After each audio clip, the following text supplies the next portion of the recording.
They were told the Americans would violate them, torture them, make them wish for death. When the enemy soldiers approached their barracks that first night in Okinawa, September 1945, 23 Japanese women huddled together in the darkness, arms linked, prepared for the worst. They heard boots on gravel. The door opened, and then the Americans did something none of them expected. They handed them wool blankets still warm from storage, and steaming cups of tea that smelled of sugar and comfort. The women stared at these offerings as if they were hallucinations. They had braced for violence. Instead, they received warmth, and that contradiction would haunt them far more than cruelty ever could. If stories like this move you, make sure to like this video and subscribe to our channel. We bring you forgotten true stories from World War II that reveal the complicated humanity behind the headlines. The island of Okinawa in September 1945 was a graveyard dressed in tropical green. The Battle of Okinawa had ended 3 months earlier, leaving behind a landscape scarred by artillery, dotted with shattered buildings, and haunted by the ghosts of over 100,000 Japanese soldiers and civilians who had died defending the island. The air still smelled faintly of smoke and salt, and the heat was suffocating, pressing down like a wet blanket even as evening approached. In a makeshift holding area near the coast, 23 Japanese women sat in the remains of what had once been a schoolhouse. The roof was half collapsed, exposing wooden beams to the sky. The walls were pockmarked with bullet holes. Through the gaps, they could see American tents stretching across the hillside, hundreds of them, white canvas gleaming in the fading light.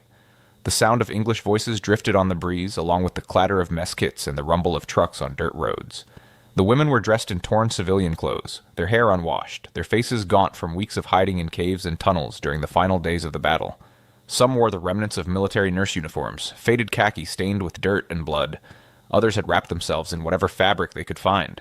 Their eyes were hollow, shadowed by exhaustion and fear. They ranged in age from 18 to 40, but every face bore the same haunted expression. Among them was a woman named Keiko, 24 years old, who had served as a battlefield nurse. She clutched a small cloth bag containing a few personal items: a comb with missing teeth, a photograph of her parents in Kyoto, and a letter she had written but never sent. Her hands trembled as she held it. She had seen terrible things during the battle. She had watched soldiers die screaming. She had helped carry wounded men through tunnels as American flamethrowers lit the world outside on fire. And now surrendered and captured, she waited for what came next. The smell hit them first when the Americans brought them to the holding area. It was food. Real food. The scent of cooking meat drifted from the American camp, rich and heavy, mixing with the aroma of fresh bread and coffee. For women who had survived on handfuls of rice and water from puddles, the smell was almost obscene in its abundance. Some felt their stomachs twist with hunger. Others felt nausea, their bodies too shocked by deprivation to process the idea of plenty. The sounds were equally strange. English commands barked in the distance, sharp and alien. The rumble of engines never stopped. Trucks, jeeps, bulldozers reshaping the island. Music played from somewhere, American music with horns and drums, cheerful and jarring against the backdrop of destruction. A soldier laughed nearby, the sound carrying across the evening air, and the women flinched at the casual joy in it. How could the enemy laugh? How could they play music? The war had just ended. The world was ash. Yet here they were, these Americans, living as if nothing had happened. Visual contrasts assaulted them everywhere they looked. The Americans were clean. Their uniforms were pressed, their faces shaved, their boots polished despite the mud and dust. They moved with energy and purpose, unbroken by the war that had shattered Japan. Meanwhile, the women looked at their own reflections in puddles and saw ghosts, dirty, ragged, defeated. The gulf between victor and vanquished had never felt so vast. The physical sensations were overwhelming. The heat pressed down on them, but there was also a breeze from the ocean, carrying the salt smell of the sea. Their mouths were dry, their throats parched. Their bodies ached from weeks of sleeping on stone floors in caves. Some had injuries that had never been properly treated. Bandages made from torn clothing covered wounds that festered in the tropical heat. Every breath hurt. Every movement reminded them of their fragility. When the Americans first approached the schoolhouse that afternoon, the women's reactions were instant and primal. Some scrambled backward, pressing themselves against the far wall. Others froze, unable to move, their eyes wide with terror. A few began to cry silently, tears sliding down their cheeks as they waited for what they had been promised would happen. Keiko felt her chest tighten, her breath coming in short gasps. She had been told since childhood what would happen if she fell into enemy hands. The propaganda had been clear and graphic. American soldiers were animals, beasts who would defile Japanese women without mercy. Death was preferable to capture. She had a small knife hidden in her bag. She had considered using it on herself, but something had stopped her. Fear of pain. Or perhaps a tiny, irrational flicker of hope that the propaganda might be wrong. Beside her, a younger woman named Yumi whispered in a shaking voice, "They are coming for us. It is nightfall. They will come." Her words were not a question, but a statement of certainty. All the women knew. The stories had been too consistent, too detailed, too emphatic. Japanese soldiers had told them, officers had warned them, civilians had repeated the tales. American soldiers would do unspeakable things once darkness fell. It was not a matter of if, but when. As the sun dipped below the horizon and the sky turned from orange to purple to deep blue, the women huddled closer together. Some held hands, others prayed silently to ancestors or gods they were not sure were listening anymore. The room filled with the sound of shallow breathing and stifled sobs. Outside, the American camp grew louder with evening activity, and the women waited, braced for the horror they had been promised. Wait. The fear lingered. Every step of the soldiers outside felt like a countdown to violation. Every shadow in the doorway seemed to herald the beginning of their nightmare. They did not know yet that the nightmare they expected would never come. They did not know that the real shock would be something far more difficult to process than violence. They could not imagine that the enemy they feared was about to offer them something their own leaders never had. Dignity. Night fell completely. The schoolhouse had no lights, so the women sat in near total darkness, broken only by the faint glow from American floodlights in the distance. The tropical night was alive with sounds. Insects buzzed and chirped. Somewhere a gecko clicked its rhythmic call. But above all that, the women heard boots on gravel. The footsteps approached the schoolhouse. Heavy boots. Multiple men. The women pressed closer together, forming a tight cluster in the corner, farthest from the door. Keiko felt Yumi's fingernails digging into her arm. Someone whimpered. Another woman began to recite a Buddhist prayer under her breath, the words tumbling out in a desperate whisper. The door creaked open. A flashlight beam cut through the darkness, sweeping across the room. The women squinted against the sudden light, their hearts pounding so hard they could hear the blood rushing in their ears.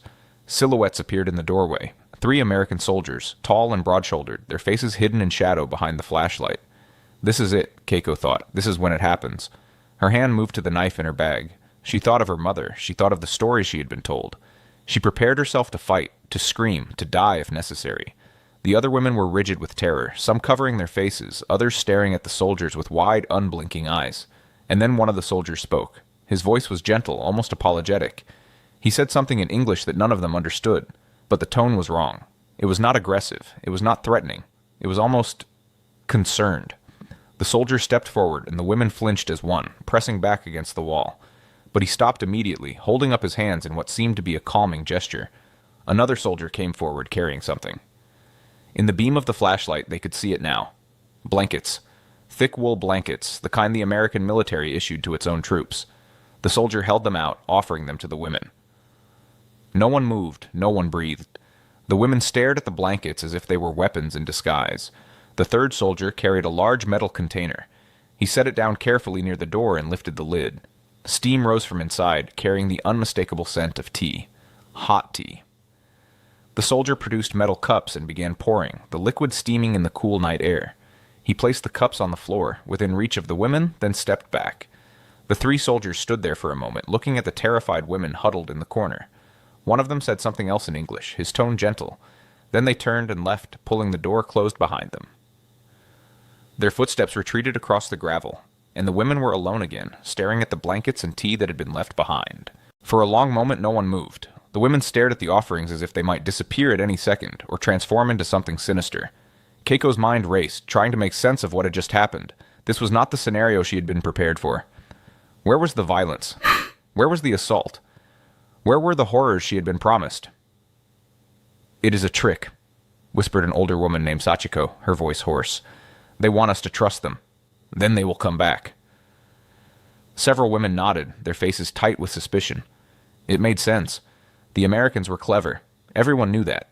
This was psychological warfare, designed to lower their guard before the real attack began. But the night was cold. The schoolhouse had no walls on one side, open to the tropical air that turned surprisingly chilly after dark. The women were shivering in their thin, torn clothing. And the blankets were right there, folded neatly, so close they could touch them. The tea was still steaming, its warmth visible in the darkness. Yumi was the first to move. She was the youngest, just 18, and perhaps her youth made her more willing to take the risk. Or perhaps she was simply too cold to care anymore. She crawled forward slowly, her hand trembling, and touched one of the blankets. It was soft, real wool. She pulled it toward her, half expecting it to burn or bite or somehow hurt her. But it was just a blanket, warm and heavy and comforting. She wrapped it around her shoulders and closed her eyes, a small sound escaping her lips. Relief. Warmth. The other women watched her, waiting to see if something terrible would happen. But Yumi just sat there, wrapped in the American blanket, tears running down her face. One by one, the others reached for blankets. Keiko took one, her hands shaking, and pulled it around herself. The warmth was immediate and overwhelming. She had been cold for so long, sleeping on stone, hiding in caves, running through the jungle in torn clothes. The blanket felt like salvation. She pulled it tighter and felt something inside her begin to crack. The tea was next. Keiko picked up one of the cups, still hot to the touch. She brought it to her lips and sipped cautiously. It was sweet. The Americans had added sugar, a luxury the women had not tasted in years. The warmth of the liquid spread through her chest, down into her stomach, radiating through her cold, aching body. She drank it slowly, savoring each sip, and felt tears begin to flow. Around her, the other women were drinking too, wrapped in their blankets, crying softly in the darkness. They cried from relief. They cried from confusion. They cried because they had been prepared for horror and received kindness instead, and they did not know how to process that contradiction. Why? Yumi whispered into the darkness. Why would they do this? No one had an answer. The question hung in the air, unanswerable and troubling. Everything they had been told was wrong.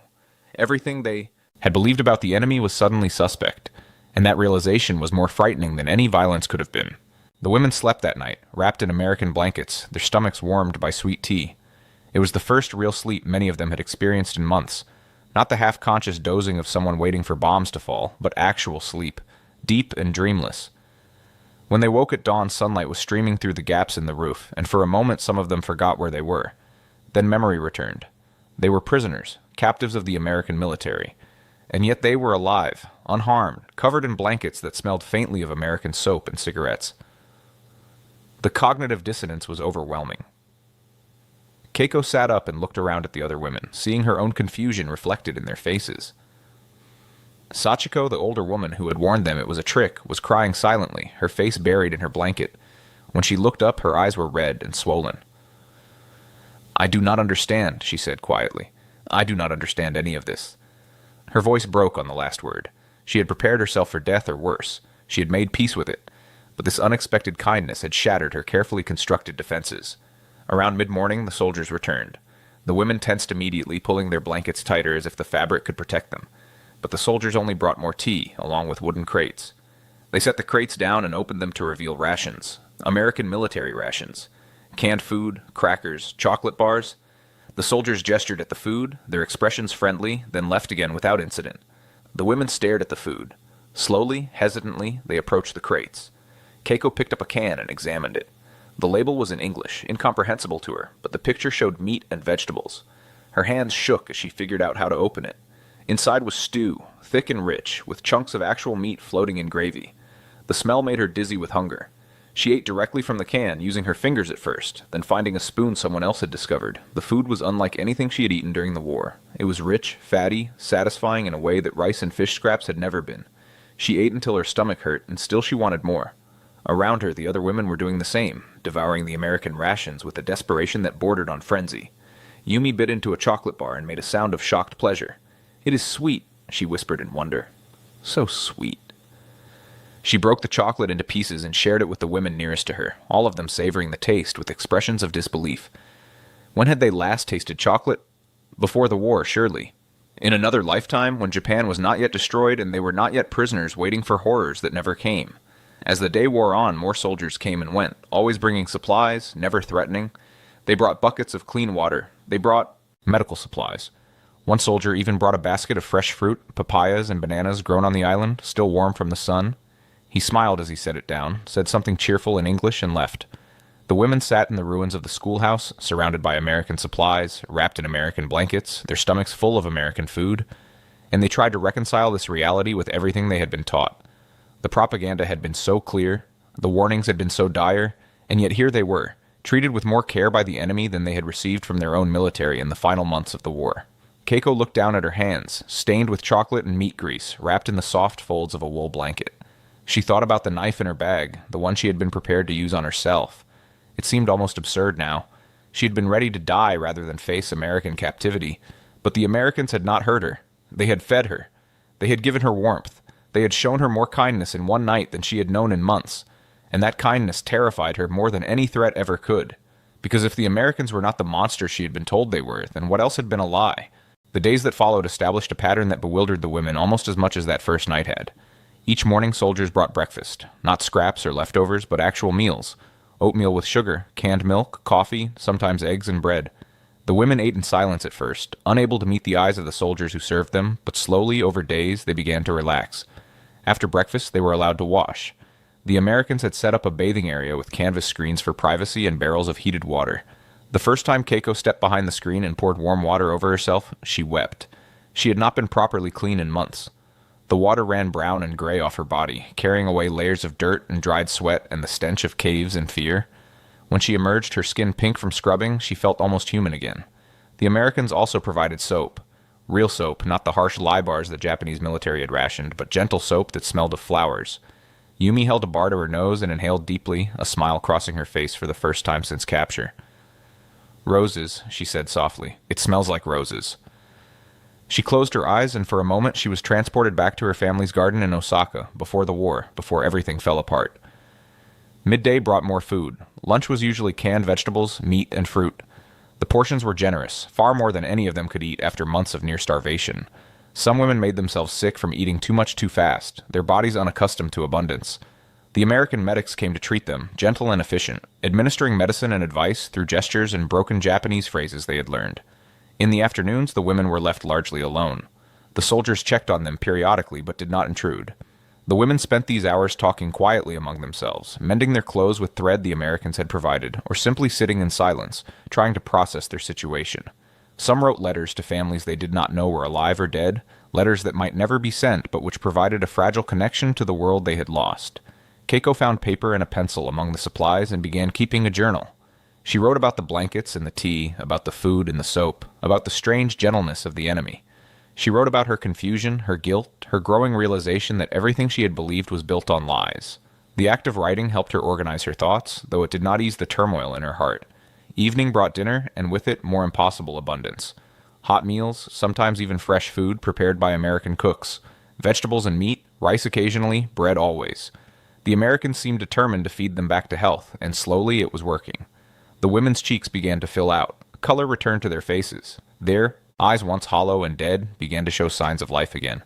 But the physical healing only made the psychological wounds more apparent. As their bodies recovered, their minds struggled with the contradiction of their situation. They were prisoners, but they were treated better than they had been as free citizens of Japan during the war's final year. The paradox was inescapable and deeply troubling. 2 weeks after their capture, the Americans arranged for mail delivery.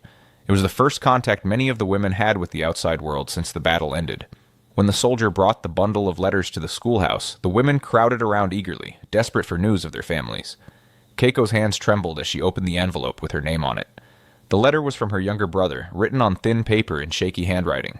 She read it once, twice, 3 times, each reading making the words more real and more painful.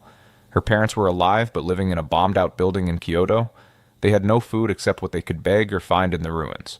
Her brother, only 15, was working 12 hours a day clearing rubble for a handful of rice. He asked if she had any food to send. He asked if she was alive. He asked when she would come home. She looked down at the half-eaten chocolate bar beside her, at the blanket wrapped around her shoulders, at the cup of hot tea still steaming in her hands. Her family was starving in the ruins of Japan while she lived in relative comfort as a prisoner of war. The guilt crashed over her like a wave, stealing her breath, making her chest tight with shame. Around her, other women were reading their own letters, and similar scenes were playing out. Yumi's letter told her that her mother had died during the firebombing of Osaka. Her father was missing, likely dead. Her younger sister was living in a refugee camp, sick with dysentery and malnutrition. Yumi sat very still after reading, the letter clutched in her hands, her face blank with shock and grief. Sachiko learned that her son, a soldier, had died on Iwo Jima months earlier.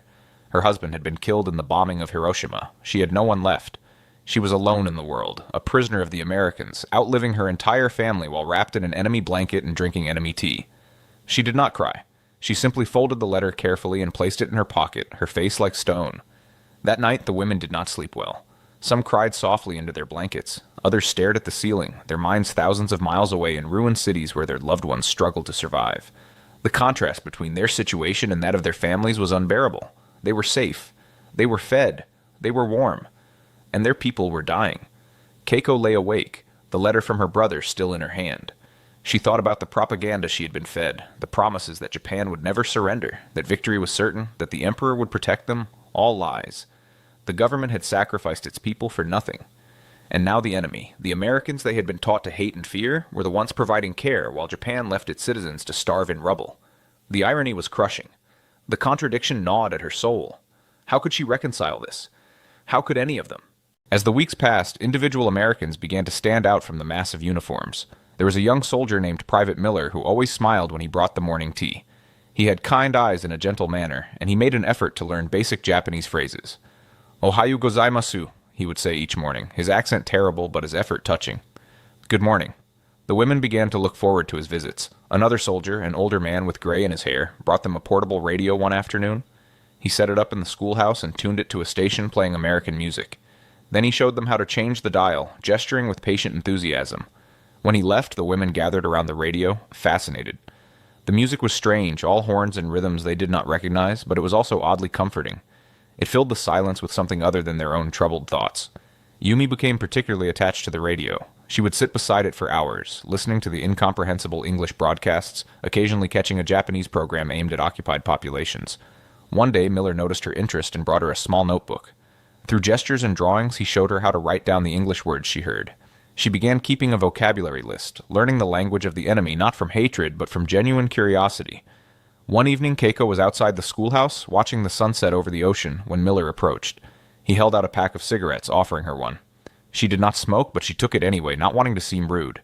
He lit it for her, then lit his own, and they stood together in companionable silence, watching the sky turn orange and pink and purple. After a while, Miller pulled out his wallet and showed her a photograph. A woman and two small children, smiling in front of a white house. "My wife," he said, pointing. "My kids." He looked at the photo with such obvious love and longing that Keiko felt her throat tighten. This was the enemy. This American soldier who had probably killed Japanese men in battle. And he was just a man who missed his family, who carried their picture next to his heart, who showed kindness to enemy prisoners because it was the right thing to do. Keiko pulled out her own photograph, the one of her parents in Kyoto, and showed it to him. "My family," she said in halting English, one of the few phrases she had learned. Miller looked at the photo and nodded seriously as if acknowledging the shared humanity of their losses and hopes. Then he handed it back carefully and said something she did not fully understand, but the tone was sympathetic and kind. They finished their cigarettes in silence. When Miller left, Keiko stood there for a long time, the photograph still in her hand, trying to understand how the world had become so complicated. The enemy was supposed to be inhuman, but Miller was more human than many. Of the Japanese officers she had served under during the war, he showed more compassion than the propaganda had ever promised from her own side. Memory collided with reality. Everything she had been taught was crumbling, piece by piece, undermined by small acts of decency that should not have existed in war, but somehow did. By the end of the first month, the physical changes in the women were remarkable. They had arrived as walking skeletons, gaunt and hollow-eyed, their skin stretched over bone, their hair falling out from malnutrition.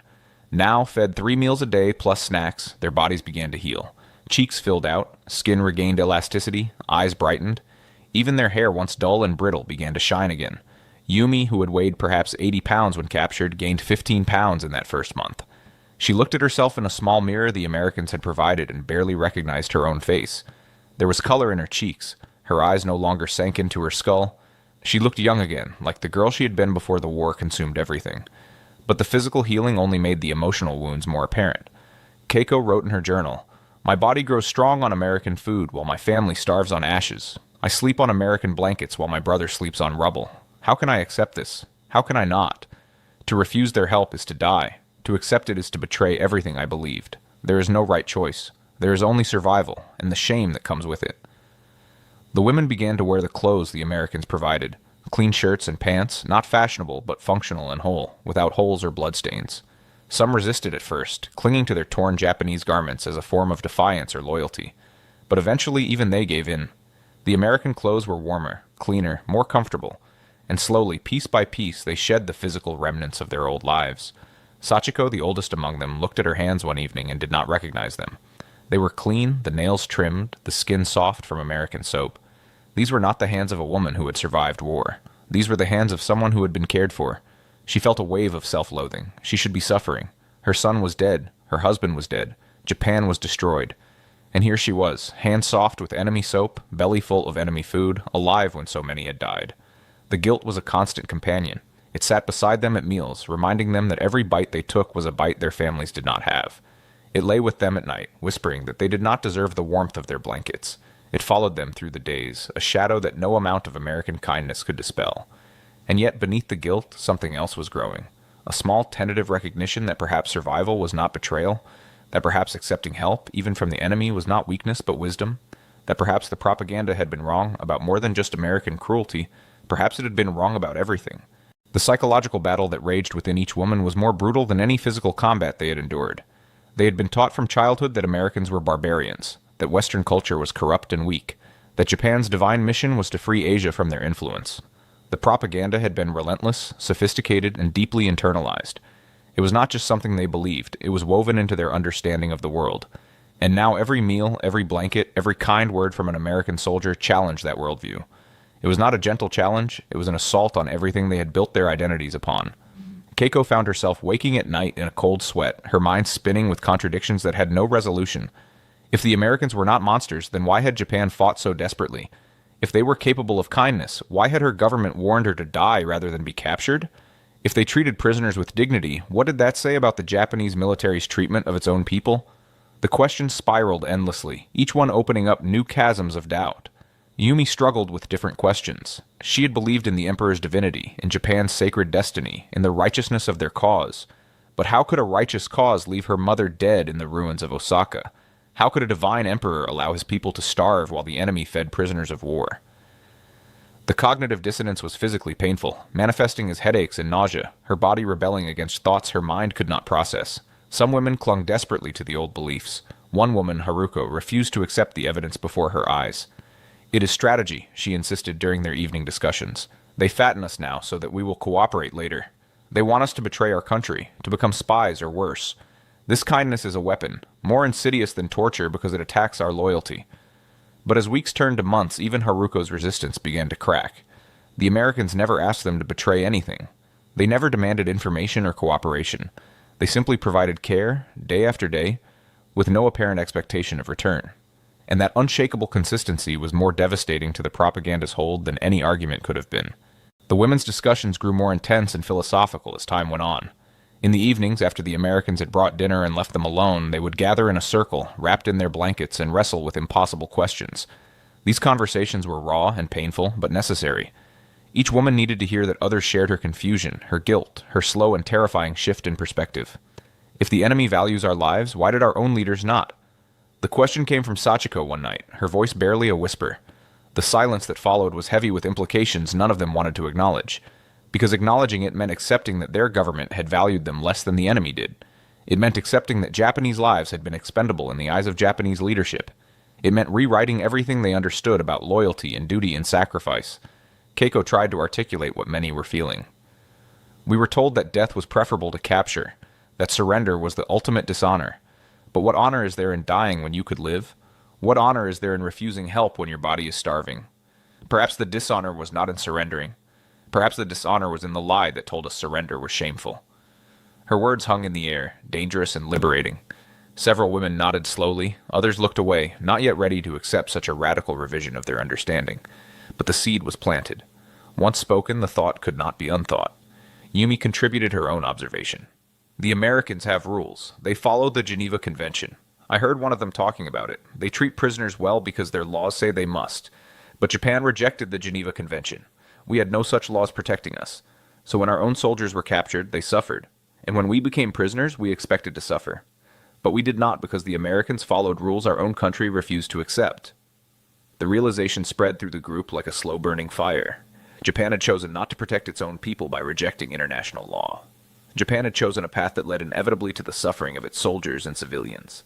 And the Americans, the supposed barbarians, had followed rules that ultimately showed more humanity than Japan's doctrine of death before dishonor. "But what about what they did to our cities?" Haruko challenged, still resisting. "What about the firebombing? What about Hiroshima and Nagasaki? How can we call them humane when they burned our people alive?" The question was fair and cut deep. No one could answer it easily. Finally, Sachiko spoke. "War is evil. All sides commit evil in war. But here now, in this moment, they have chosen not to add to that evil. They could hurt us. They have every reason to hate us, but they do not hurt us. Does that erase what they did to our cities? No, but does what they did to our Cities erase what they are doing for us now? Also no. We can hold both truths at once. They are capable of terrible destruction and unexpected kindness, just like us, just like everyone. The complexity of that truth was exhausting. It would have been easier to live in a world of absolute good and absolute evil, where the enemy was purely monstrous and one's own side was purely righteous. But reality was messier. Reality demanded that they see the Americans as human beings capable of both cruelty and compassion, just as they had to see their own nation as capable of both noble sacrifice and terrible mistakes. As the women learned more English and as some of the bilingual American officers began to talk with them, new concepts filtered into their understanding. The Americans spoke about ideas that were foreign to Japanese ears: individual rights, freedom of speech, government accountability. These were not just abstract political concepts. They were the foundation of why the Americans treated prisoners as they did. One afternoon, an American officer named Lieutenant Patterson came to the schoolhouse with a Japanese-American interpreter. He wanted to explain why they were treated well. Through the interpreter, he said, "In America, we believe every person has value, not because of their rank or their nationality, but because they are human. The Geneva Convention says prisoners of war must be treated humanely. We follow that not just because it is law, but because we believe it is right. You are not our enemies anymore. The war is over. You are just people who need help, and it is our duty to provide it." The women listened with a mixture of skepticism and wonder. The idea that they had value simply for being human was revolutionary. In Japan, value came from service to the emperor, from fulfilling one's duty, from subordinating individual needs to collective goals. Personal worth was derived from one's role, not from one's existence. But the Americans seemed to believe something fundamentally different. Keiko raised her hand tentatively and asked through the interpreter, "But we were your enemies. We fought against you. Some of us may have helped kill American soldiers. How can you care for us?" Lieutenant Patterson thought for a moment before answering. "The war made us enemies. But the war is over. Holding on to hatred now serves no purpose. You did not start this war. You were caught up in it, same as all of us. Punishing you would not bring back the dead. But helping you might build a better future. That is what we choose to believe." His words struck Keiko deeply. The idea that hatred was a choice, something one could decide to let go of, was almost incomprehensible. In Japan, loyalty and enmity were presented as absolute, unchanging, dictated by duty and honor. But the Americans seemed to view these things as more flexible, subject to reason and compassion rather than rigid obligation. That night, the women discussed Patterson's visit extensively. Yumi was particularly struck by something he had said about democracy. He said in America, the government serves the people, not the other way around. Can you imagine? A government that is accountable to its citizens? That exists to protect their rights rather than demand their sacrifice? "It sounds like a fantasy," Haruko said, but her voice lacked conviction. Everything about America had seemed like a fantasy until they experienced it themselves. Perhaps this too was real. Sachiko spoke quietly. "Our government told us to die for the emperor. We were willing to do it. But when I look back now, I wonder what we would have died for. Japan is destroyed. Our cities are rubble. Our people starve. What was preserved by all that sacrifice? The Americans are here anyway. We are occupied anyway. But if we had surrendered sooner, how many lives would have been saved? My son might still be alive. Your families might not be starving in ruins. Was our loyalty wisdom or was it waste?" No one could answer. The question was too painful, the implications too vast. They sat in silence, each woman alone with her thoughts, wrestling with the terrible possibility that their suffering had been unnecessary, that their sacrifices had been demanded by a government that valued its own power more than the lives of its people. Keiko came to understand something that she later wrote in her journal, words that captured what all of them were slowly realizing. The Americans defeated us with bombs and bullets, but they conquered us with blankets and tea. Violence we could have resisted, kindness we cannot. Because kindness forces us to see our enemies as human, and once you see the humanity in your enemy, you must also see the inhumanity in what you were told about them. The greatest weapon is not the one that destroys the body, but the one that destroys the lie. This recognition was the turning point for many of the women. The blankets and tea that first night had not been acts of weakness or strategy. They had been demonstrations of a fundamental philosophical difference between how the Americans viewed human worth and how the Japanese militarists had. The Americans had weapons, power, and victory. They could have done anything they wanted to their prisoners, but they chose compassion, and that choice revealed more about their character than any propaganda could have conveyed. Yumi expressed it more simply. They show us dignity because they believe we deserve it. Our own government showed us honor only when we served its purposes. When we surrendered, when we could no longer be useful, our leaders would have preferred us dead. But the Americans feed us even though we are useless to them. That is the difference. That is what I cannot forget. The The transformation was not complete or uniform. Some women still struggled with loyalty to Japan, still felt the pull of the old beliefs. But the foundation had been shaken. The absolute certainty of propaganda had been replaced by the messy complexity of lived experience. And once that happened, there was no going back to the simple worldview of before. 3 months into their captivity, the Americans arranged for a photographer to come and take identification photos of all the prisoners. It was standard procedure, documentation for records, and eventual repatriation. But when the women saw the photographs a few days later, they experienced a collective shock that crystallized everything they had been feeling. Keiko stared at her photo in disbelief. The woman in the picture looked healthy, almost content. Her cheeks were full, her skin clear, her eyes bright. She wore clean American-issued clothing. Her hair, which had been falling out from malnutrition when she was captured, now looked thick and healthy. This was not the face of a prisoner of war. This was the face of someone who had been cared for. She compared this image to the last photograph she had before the war, one taken in Kyoto when she was training to be a nurse. She had looked happy then, but thin even in peacetime Japan. Now, as a prisoner of the enemy, she looked healthier than she had as a free citizen of her own country. The irony was devastating. Yumi held her photograph with shaking hands. "I look like myself again," she whispered. "I look like I did before the war. How is that possible? We are prisoners. We should look like prisoners." But they did not. They looked like people who had been rescued, not captured. That night, the women passed around their photographs, comparing them to faded pictures they carried of themselves before the war, or to memories of what they had looked like during the final desperate months of fighting. The transformation was undeniable. Enemy captivity had restored them in a way freedom under their own government had not. Sachiko looked at her photo for a long time, then began to cry. They were not tears of sadness, but of recognition, the painful acknowledgement of a truth she could no longer deny. "My son died for Japan," she said through her tears. "He died thin and hungry and far from home, and I live, fat and warm in enemy hands. What does that mean? What does any of it mean?" The photographs catalyzed something that had been building for months. That evening, the women gathered in their now familiar circle, but the conversation was different. There was an urgency to it, a sense that they had reached a point of no return. They could no longer avoid the central question that haunted them all. "We must speak the truth," Keiko said, her voice steady despite the fear she felt at voicing what they all thought. "Our government lied to us, about the Americans, about the war, about what honor and duty truly mean. They sent our men to die for nothing. They left our people to starve. And when we surrendered, when we finally stopped fighting an unwinnable war, the enemy treated us with more humanity than our own leaders ever did." The words hung in the air, treasonous and true. Several women gasped. Haruko looked like she wanted to object, but she did not. Even she could not deny it anymore. The evidence was overwhelming. The propaganda had been lies, all of it. Yumi spoke next, her young voice trembling but determined. "I was taught the Emperor was divine, that Japan's cause was sacred, that Americans were devils.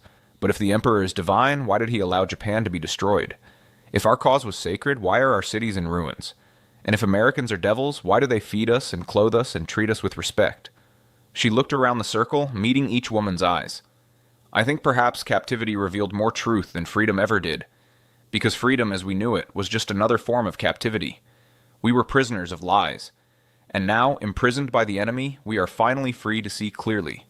The paradox she described resonated with everyone. They had been more constrained by Japanese propaganda than they were by American barbed wire. The mental prison had been more complete than any physical one could be. And the Americans, by treating them with unexpected humanity, had inadvertently freed them from that mental captivity.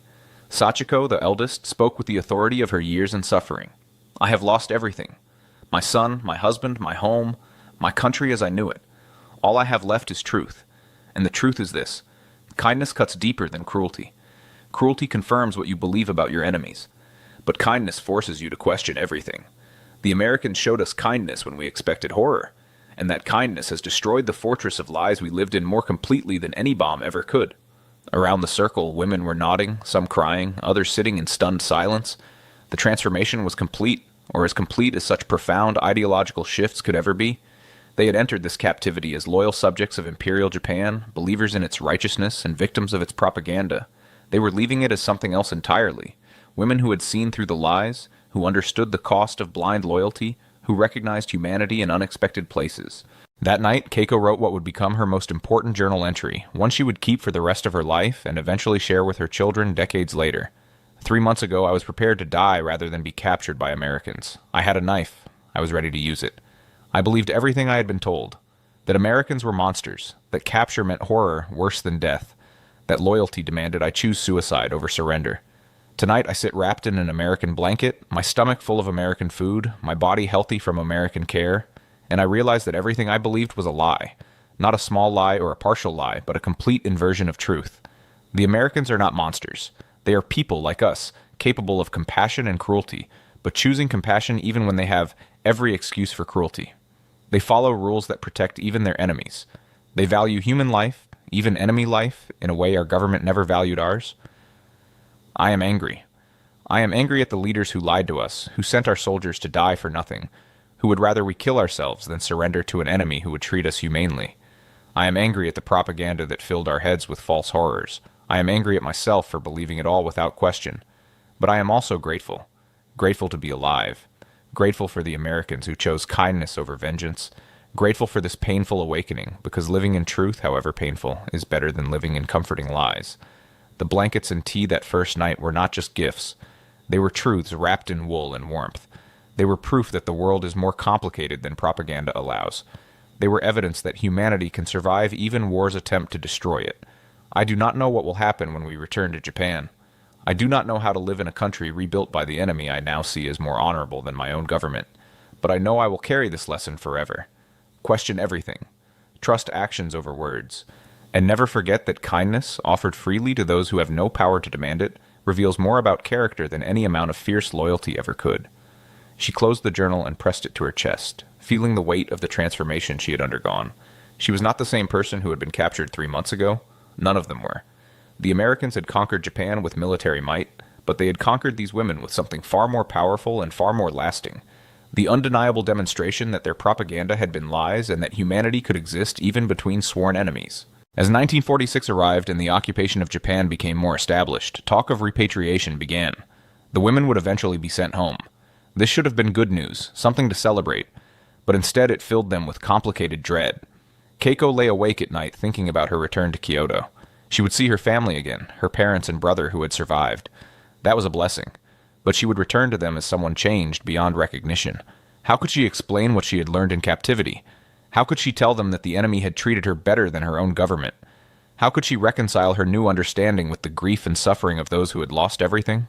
More than that, she feared the material contrast. She was healthy now, well-fed and strong. Her family was living in rubble, surviving on rations barely sufficient to sustain life. She would return to them with the glow of American care on her face, and they would be skeletal with starvation. The guilt was already unbearable at a distance. How much worse would it be in person? Yumi expressed a different fear. What if they hate us? What if they see us as traitors for surrendering? What if they think we collaborated with the enemy? It was a legitimate concern. Japan's culture of shame and honor meant that surrender carried deep stigma. Women who had been captured might be viewed as tainted, dishonored, unworthy of respect. They might return home only to find themselves outcasts. Sachiko, who had no family left to return to, faced a different emptiness. I do not know what I will do in Japan, she admitted quietly. Everything I knew is gone. The country will be unrecognizable, occupied by Americans, rebuilt in their image. I will be a ghost in my own homeland, belonging neither to the past nor the future. Yet despite these fears, there was also a strange sense of mission. They had learned something in captivity, something important that Japan needed to know. They had learned that the propaganda was lies, that the Americans were not monsters, that surrender did not have to mean dishonor, that kindness was possible even from enemies. If they could share that lesson, perhaps their captivity would have meaning. Perhaps it could help Japan heal. In February 1946, the women were told they would be repatriated within the month. The Americans prepared them carefully, providing clean clothes for the journey, medical checkups to ensure they were healthy enough to travel, and even small packages of food to take with them. Lieutenant Patterson came to say goodbye, shaking hands with each woman, wishing them well through the interpreter. On the day of departure, the women gathered their few possessions. Keiko packed her journal carefully, knowing it was the most valuable thing she owned. Yumi clutched the vocabulary notebook where she had been learning English, a reminder of her time in the schoolhouse. Sachiko folded her blanket, the same one she had received that first night, and asked if she could take it. The soldier in charge smiled and nodded. "Keep it," he said in broken Japanese. "Remember, we are not all bad." The voyage back to Japan was somber. The women stood on the deck of the ship, watching Okinawa recede into the distance, then disappear below the horizon. They were leaving behind their captivity, but they were also leaving behind a strange period of safety and abundance. None of them spoke of it, but all of them felt it. A reluctance to return to a Japan that had failed them. A fear of what they would find in the ruins. When they arrived at Yokohama port, the devastation was worse than they had imagined. The harbor was filled with sunken ships, their rusted hulls jutting from the water. The city beyond was a wasteland of rubble and twisted metal. People moved through the ruins like ghosts, thin and ragged, their faces hollow with hunger and loss. This was Japan now. This was what the war had left behind. The women disembarked in silence, their American-issued clothes marking them as former prisoners. Some Japanese on the dock stared at them with expressions that mixed curiosity, envy, and resentment. The women looked healthy, well-fed, clean. It was obvious they had been cared for. And in that moment, Keiko understood that the guilt would never leave her. She had survived and even thrived while her people suffered. There was no reconciling that, only enduring it. Keiko's journey to Kyoto took 2 days by train and foot, through a landscape that looked like the surface of the moon. Cities she remembered from before the war were now fields of ash, punctuated by concrete skeletons. Villages had vanished entirely. People lived in shacks made from scavenged materials, their eyes empty of hope. When she finally reached what had been her family's neighborhood, she almost did not recognize it. The street was gone. The houses were gone. In their place was rubble, organized into primitive shelters. She found her family in what had once been their basement, now covered with a roof made of corrugated metal and wood scraps. Her mother saw her first. The old woman stood slowly, staring as if at a ghost. Then she rushed forward, her frail arms wrapping around Keiko in a crushing embrace. She was crying, repeating her daughter's name over and over. Keiko's father emerged from the shelter, his face gaunt but alive, his eyes filling with tears. Her brother was there too, taller than she remembered, but skeletal thin, his eyes too old for his 16 years. They wept together, a tangle of thin arms and overwhelming emotion. But as the initial joy faded, Keiko became aware of the contrast between them. Her family looked like refugees, their clothes patched and repatched, their skin stretched over visible bones, their faces marked by deprivation. And she looked healthy, well-fed, whole. Her mother touched her face wonderingly. "You have meat on your bones," she whispered. "How?" Keiko told them the truth. She described her captivity, the blankets and tea that first night, the regular meals, the medical care, the unexpected humanity of the Americans. Her family listened in stunned silence. Her brother looked confused, as if he could not reconcile her words with what he had been taught. Her father looked troubled, his worldview visibly shaking. But her mother understood immediately. She pulled Keiko close and whispered in her ear, "Do not be ashamed that you were fed while we starved. Be angry at those who made you a prisoner while leaving us to die. The Americans did not destroy Japan. Our own leaders did. Never forget that." Those words gave Keiko permission to carry her guilt differently. It was not her fault that she had been cared for. It was not betrayal to have survived. The crime was not in accepting help from the enemy. The crime was in the leadership that had made that help necessary by destroying their own nation in a feudal war. Decades passed. Japan rebuilt, transformed from rubble into one of the world's great economic powers. The American occupation ended. Democracy took root, and the women who had been prisoners in Okinawa became part of the generation that lived through Japan's greatest transformation. Keiko married, had children, and eventually grandchildren. She became a teacher, working with young people in the new Japan. She kept her journal from the war hidden for many years, unsure if anyone would understand or care about what she had experienced. But as she grew older, she began to share her story.